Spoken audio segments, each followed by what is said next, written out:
Record. Abdul Rahman, bell बज रही है बहुत ज्यादा, 1 बज गया, उठ के देखो। अच्छा बस अब देखो ना, मैंने तो टेरेस में नहीं जाना। ऐसी लास्ट बार देखो।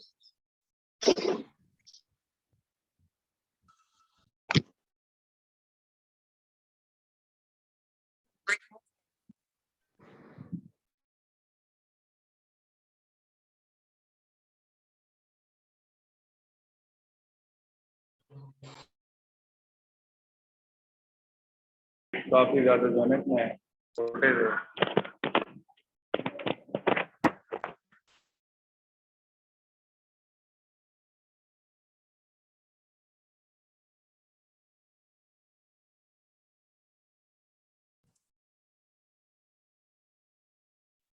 अस्सलाम वालेकुम। वालेकुम अस्सलाम मैम। पार्टिसिपेंट्स काइंडली अपना माइक म्यूट रखें, और जब आपसे कोई क्वेश्चन किया जाए या आपने कोई क्वेश्चन पूछना हो तो फिर अपना माइक जो है वन म्यूट कर लें। लास्ट 2 लेक्चर्स में हमने डिस्कस किया था कि actually what the patient safeties. इसके अलावा हमने डिफरेंस देखा था एरर और वायलेशन में। हमने कॉन्सेप्ट लिया था कि ह्यूमन फैक्टर क्या है और हाई रिलायबिलिटी ऑर्गेनाइजेशंस क्या होती हैं और वो किस तरह वर्क करती हैं, उनकी क्या प्रॉपर्टीज होती हैं। इसके अलावा हमने स्विस चीज मॉडल को भी देखा था। आज हम डिस्कस करेंगे how to be an effective team player. Team steps एक हेल्थ केयर एजेंसी है जिसने आफ्टर 25 इयर्स ऑफ रिसर्च जो है उन्होंने आइडेंटिफाई किया था कि एक इफेक्टिव टीम की प्रॉपर्टीज क्या होती हैं। Health care system, regarding health care system के अंदर डिफरेंट टीम्स जो हैं वो कौन सी हैं और डिफरेंट प्रॉपर्टीज क्या होती हैं एक अच्छे लीडर की। और एक मैम जो आपके माइक में लीडरशिप। थोड़ा शोर है। अब ठीक है? मैम वो या हेडफोन्स की वजह से शायद इस तरह की आवाज आ रही है, बहुत ज्यादा वो जैसे नॉइस सी क्रिएट कर रहा है।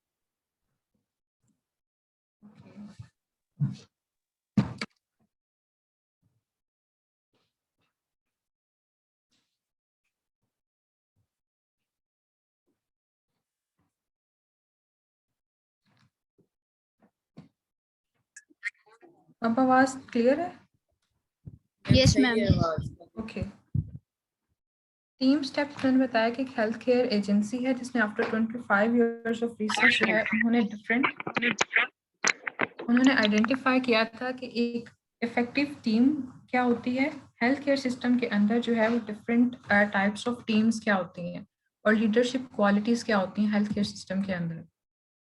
सबसे पहले जो उन्होंने टीम को डिफाइन किया था, team is like a system. जैसे हमने सिस्टम को डिफाइन किया था जिसके अंदर 2 या 2 से ज़्यादा डिपार्टमेंट्स जो होते हैं वो इंटरेक्ट करते हैं, इसी तरह टीम के अंदर 2 या 2 से ज़्यादा इंडिविजुअल्स जो होते हैं वो इंटरेक्ट करते हैं। टीम की प्रॉपर्टीज़ ये होती हैं कि उनका इंटरेक्शन डायनामिक होता है, स्टैटिक नहीं होता, वो चेंज होता रहता है with the passage of time. उनके कॉमन गोल्स होते हैं, उनका पर्पस होता है। All the team members in a team, उन सबके रोल्स जो होते हैं वो क्लियर होते हैं, सबके लिए स्पेसिफाइड होते हैं। और लास्ट जो है हर टीम मेंबर की अपनी स्पेशलाइज्ड स्किल्स होती हैं। हेल्थ केयर सिस्टम के अंदर जो है different types of teams involve होती हैं। हम एग्जांपल लेते हैं कि जैसे मेडिकल इमरजेंसी के अंदर एक पेशेंट प्रेजेंट करता है विद गन शॉट इंजरी के साथ to the right side of chest. In that case जो टीम फॉर्म होगी इमरजेंसी के अंदर, it will involve the medical emergency residents. Number 2 radiologist involve होंगे और नंबर 3 जो है वो थोरेसिक सर्जन को इन्वॉल्व करेंगे।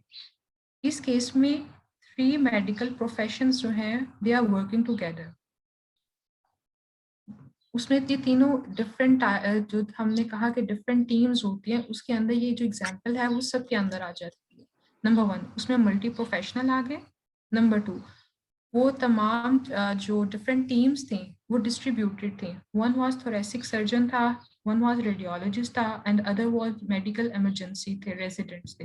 दे वर ऑल डिस्ट्रीब्यूटेड, लेकिन then at the time of emergency जो है resident of the thoracic surgery उसको कॉल किया गया, रेडियोलॉजिस्ट आ गया. They were present at the same place. Next जो होते हैं टीम्स जो होती हैं वो ट्रांजिएंट हो सकती हैं. They are formed for short duration या लॉन्ग स्टैंडिंग हो सकती हैं. फॉर एग्जाम्पल एक मेडिकल वार्ड के अंदर जो मौजूद रेसिडेंट्स हैं they will stay there for 4 to 5 years. सो वो जो एक टीम बनाएंगे consisting of the consultants, residents हैं, नर्सिंग स्टाफ है, that will be long standing. On other hand जिससे मैंने इमरजेंसी की आपको एग्जाम्पल दिया उस केस के अंदर जो टीम फॉर्मेशन होती है वो ट्रांजिएंट है, that is for a short duration of time.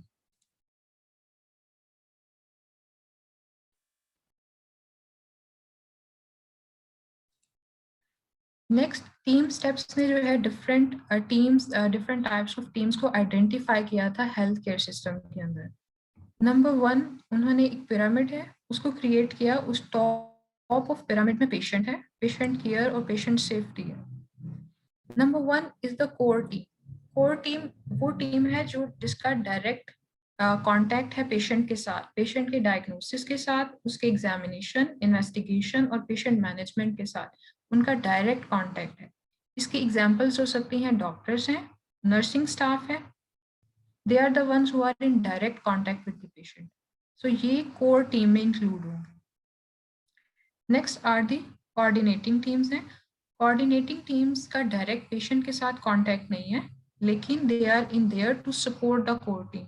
उनके पास वो रोल्स होते हैं जो कोर टीम को सपोर्ट करते हैं, सच एज वार्ड के अंदर डाइटिशियंस हैं या नर्सिंग सुपरवाइजर्स होते हैं.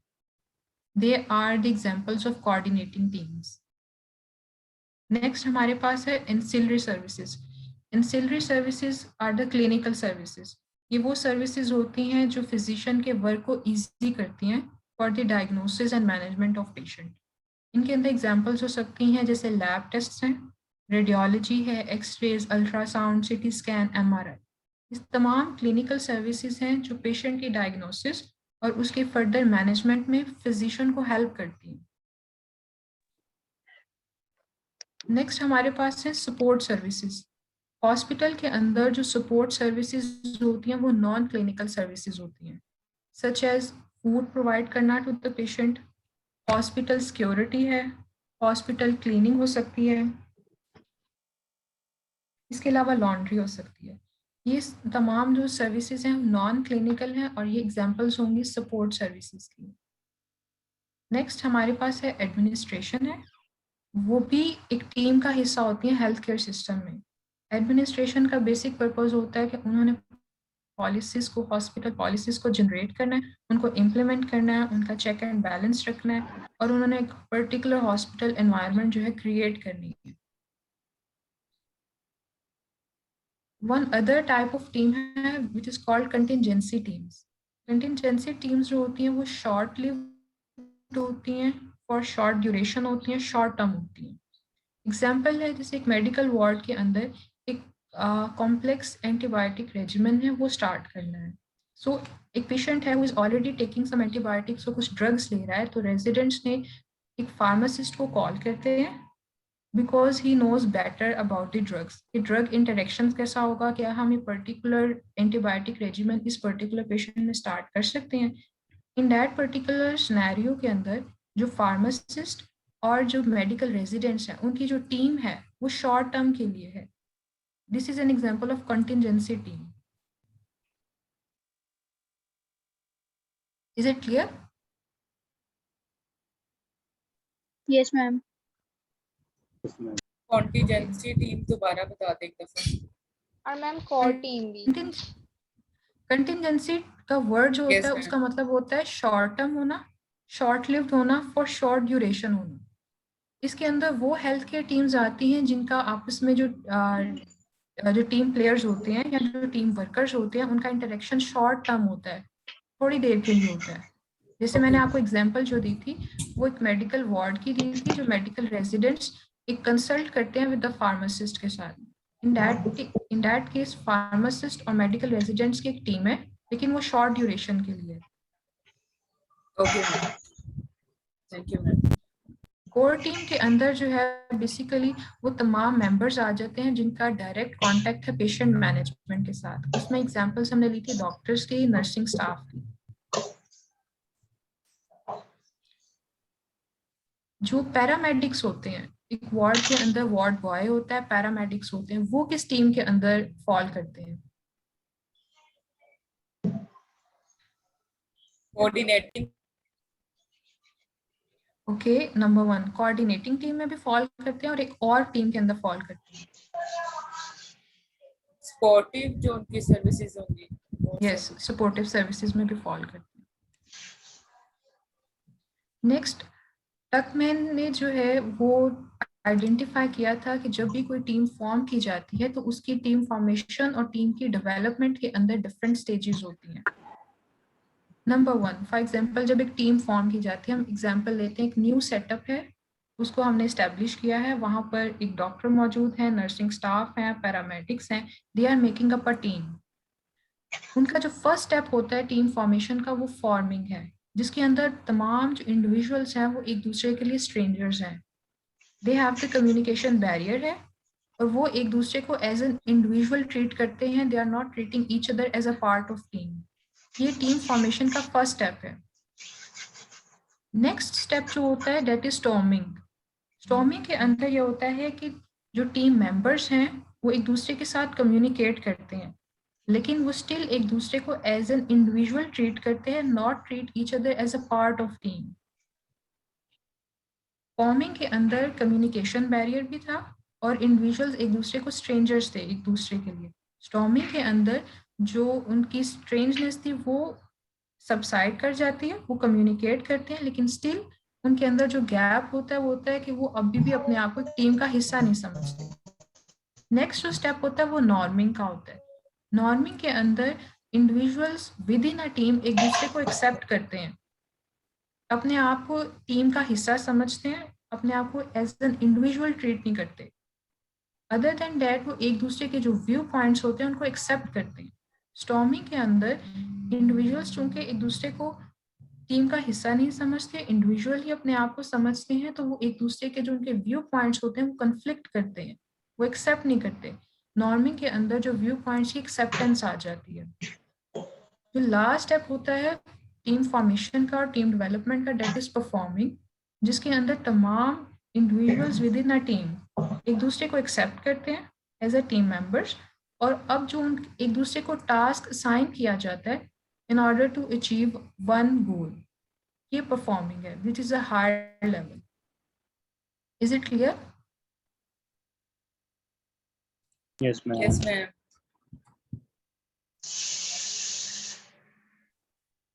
नेक्स्ट जो है एक सक्सेसफुल टीम की कुछ प्रॉपर्टीज हैं जो उसकी डेफिनेशन के अंदर भी आती हैं। जैसे हमने पढ़ा था कि टीम का जो होता है उनका एक ही पर्पस और गोल होता है, लेकिन उसकी कुछ प्रॉपर्टीज ये हैं कि उनके अंदर लीडरशिप क्वालिटीज होनी चाहिए, उनके अंदर गुड कम्युनिकेशन होना चाहिए, कॉन्फ्लिक्ट अराइज कर सकता है लेकिन they are able to resolve that conflict, उनके पास डिफरेंट टेक्निक्स होनी चाहिए कि जब कोई कॉन्फ्लिक्ट अराइज करता है विद इन द टीम तो वो उसको रिजॉल्व कर सकें। नेक्स्ट, उनके अंदर म्यूचुअल रिस्पेक्ट होनी चाहिए और मॉनिटरिंग होनी चाहिए। मॉनिटरिंग, सेल्फ मॉनिटरिंग भी होनी चाहिए, दूसरे टीम मेंबर्स की भी होनी चाहिए और सिचुएशन की भी मॉनिटरिंग होनी चाहिए, ताकि अगर कोई अनएक्सपेक्टेड सिचुएशंस आ जाती हैं तो फिर उनको कैसे हैंडल करना है। लास्टली, उनके अंदर फ्लेक्सिबिलिटी होनी चाहिए। फ्लेक्सिबिलिटी मीन्स डैट उनके अंदर रैंक्स का जो है वो ईगोज नहीं होंगी। इन केस अगर अनएक्सपेक्टेड कोई सिचुएशन उनके सामने अराइज करती है तो इन दैट केस वो एक्सपर्टीज और एक्सपीरियंस को प्रेफर करेंगे इंस्टेड ऑफ रैंक्स। ये हमने हाई रिलायबिलिटी ऑर्गेनाइजेशंस की भी एक प्रॉपर्टी पढ़ी थी। नेक्स्ट जो है वो leadership, according to team steps ने लीडरशिप की भी कुछ प्रॉपर्टीज जो हैं वो डिफाइन की हैं। नंबर 1 कि वो टास्क और असाइनमेंट्स को डेलीगेट करते हैं, कंडक्ट करते हैं ब्रीफ्स को, टीम मेंबर्स की एम्पावरिंग है ताकि वो भी फ्रीली स्पीक कर सकें और अगर उनके माइंड में कोई क्वेश्चंस हैं they can ask. Team members का सिर्फ ये काम नहीं है कि leader has told them and they have to follow, no, अगर उन्हें कोई सी बात की समझ नहीं आती, if they have more good recommendation तो वो उसको प्रपोज कर सकते हैं। डिफरेंट एक्टिविटीज हैं इम्प्रूवमेंट के लिए for the team and inspiring followers, और एक ओवरऑल जो है उन्होंने पॉजिटिव एटीट्यूड जो है अपनी टीम के अंदर मेंटेन करना है।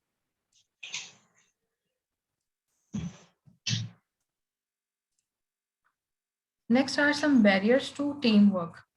टीम वर्क में कुछ बैरियर्स होते हैं such as changing rules within a team. अगर आपने रूल्स डिफरेंट टीम मेंबर्स को असाइन किए हैं और आप एब्रप्टली चेंज कर देते हैं, उसकी वजह से कम्युनिकेशन में प्रॉब्लम आएगा, और इसके अलावा जो एफिशिएंसी होती है उस टीम की वो मुतासिर होती है। Next are the medical ranks. जिन टीम्स के अंदर रैंक्स को ज़्यादा प्रायोरिटी दी जाती है एज कम्पेयर टू एक्सपर्टीज, उनकी एफिशिएंसी जो होती है वो लो होती है। Then is the individualistic nature है मेडिसिन की, पर्टिकुलर फील्ड है जिसके अंदर टीम वर्क जो है उसका कोलैबोरेशन कम है, इंस्टेड जो है एक इंडिविजुअल वर्क जो है उसको इम्पोर्टेंस ज़्यादा दी जाती है।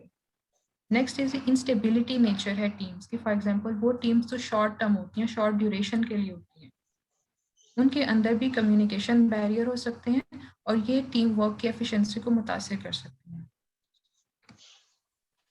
For example in case of emergency 3 to 4 residents ने उनकी एक टीम बनाई गई थी इन अ पर्टिकुलर डे में कि उनकी आज इमरजेंसी है, they are making up a team. Next time emergency के अंदर इंडिविजुअल्स की रोटेशन होगी, अगेन नेक्स्ट टाइम दूसरे इंडिविजुअल्स जो है उनको एनरोल किया जाएगा, they are making up a team. This will take a time, ठीक है। तो this leads to instability nature of the teams.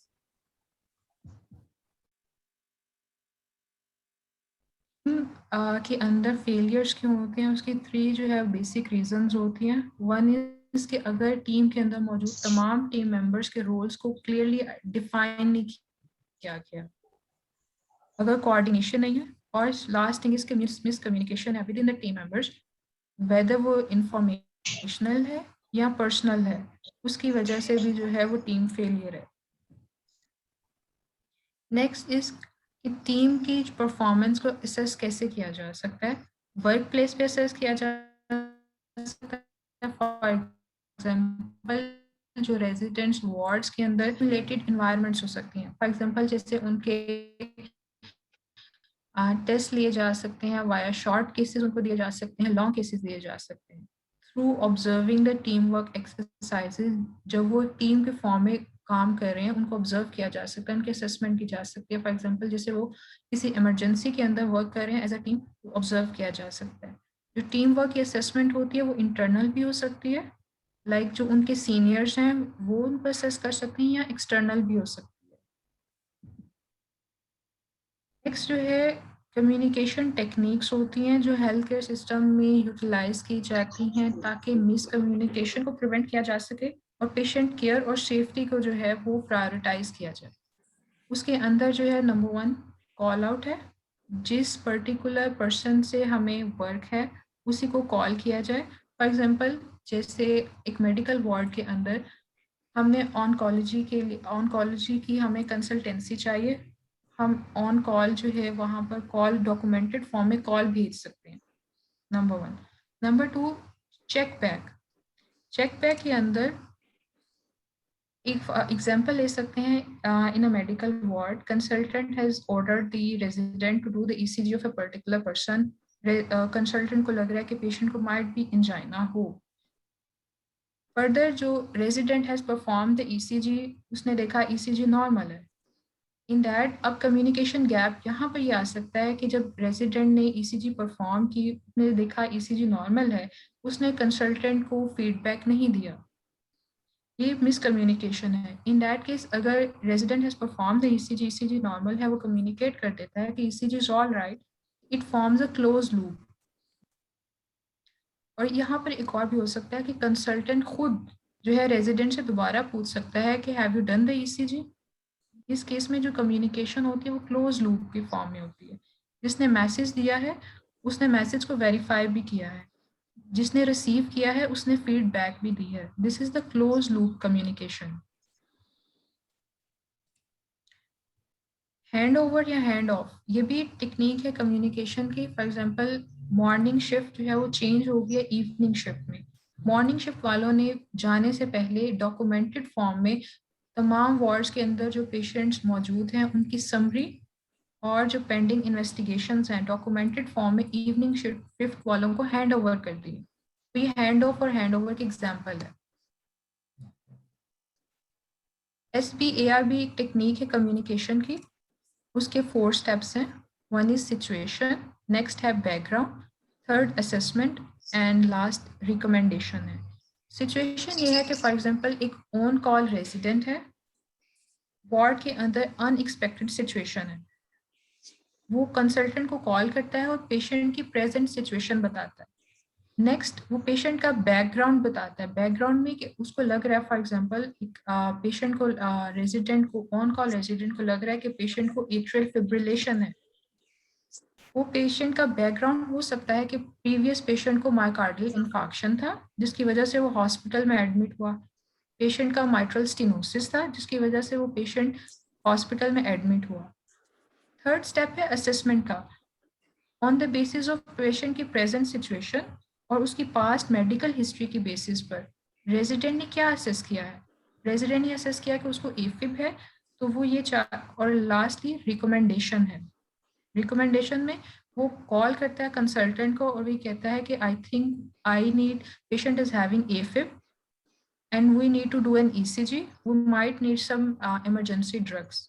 तो ये उसकी रिकमेंडेशन है। तो ये SBARB जो है वो कम्युनिकेशन की एक टेक्निक है। कम्युनिकेशन टेक्निक्स क्लियर है? Yes ma'am.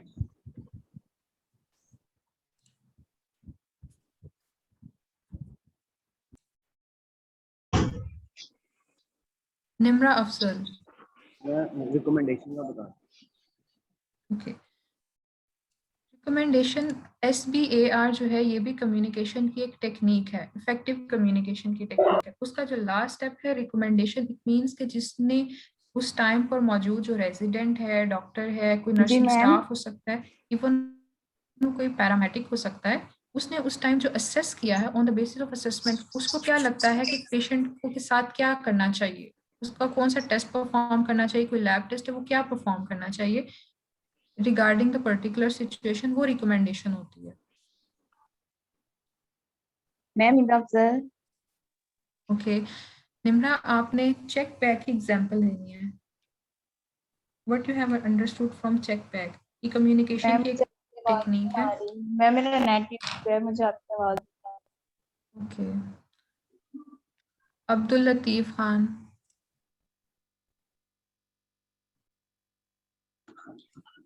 Yes ma'am. आपको चेक बैक की क्या समझ आई है? ये कम्युनिकेशन की टेक्निक है, कोई एग्जांपल आपने देनी है?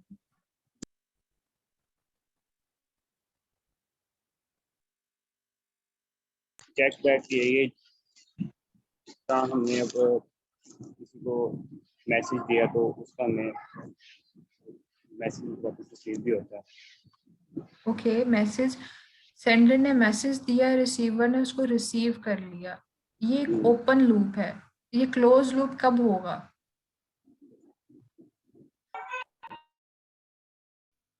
क्लोज लूप मीन्स दैट कि जिसने इंफॉर्मेशन दी है, स्टार्ट की है, इंफॉर्मेशन उसके पास वापस आएगी।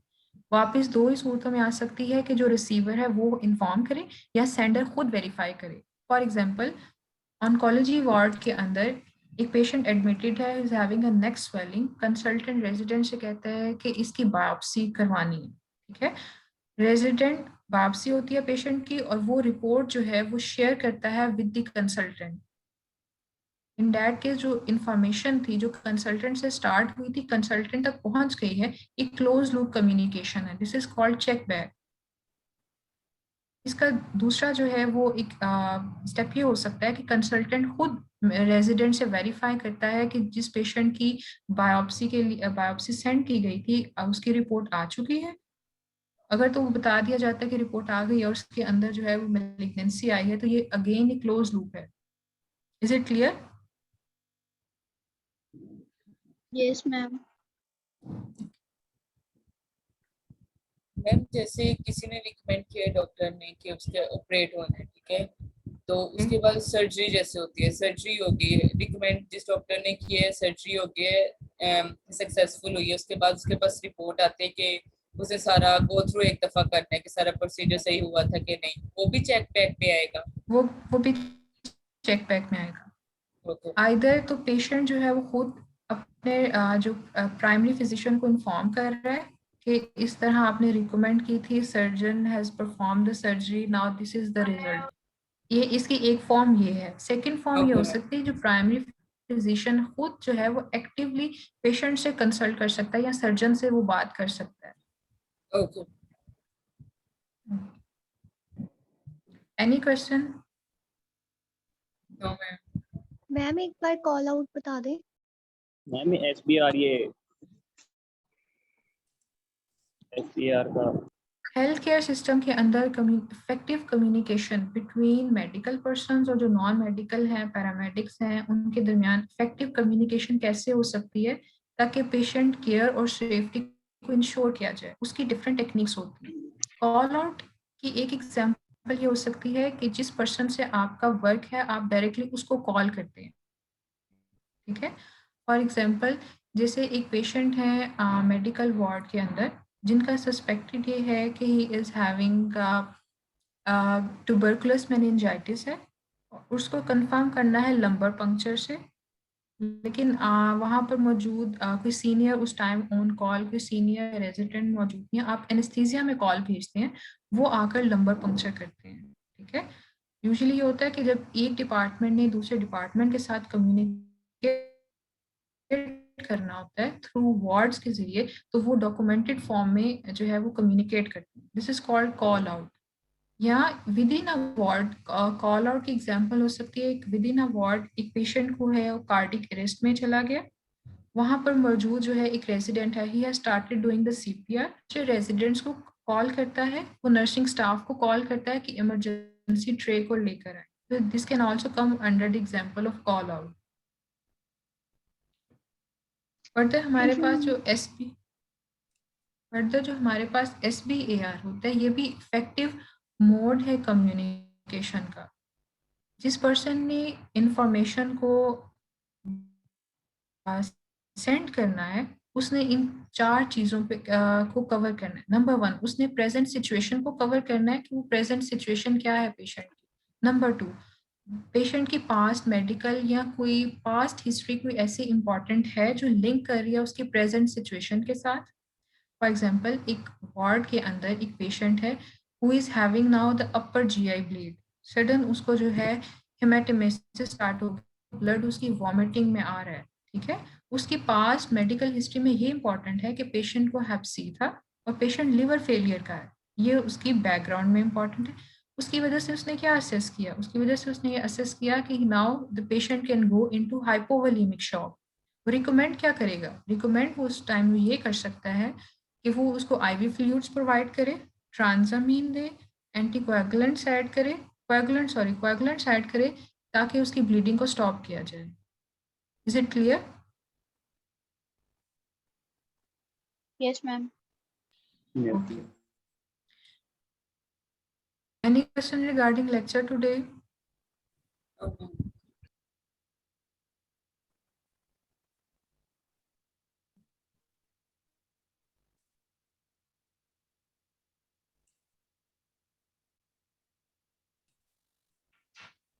Fatma Yusuf.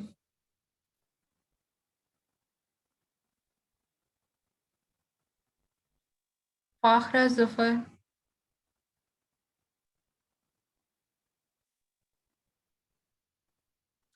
Hafiza Fiza.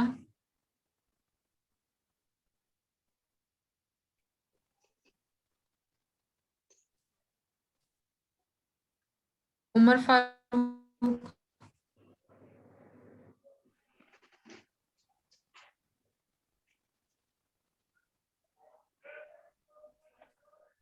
Sheher Banu.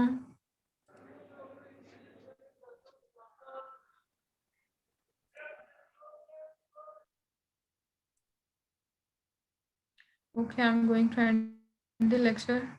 Allah Hafiz. Allah हाफिज़ मैम। मैम मैं प्रेजेंट हूँ, Hafiz मैम। मेरा नाम नहीं लिया। Ma'am Sherbano present. Okay. Ma'am Fiza भी प्रेजेंट। मैम अफजाल हसन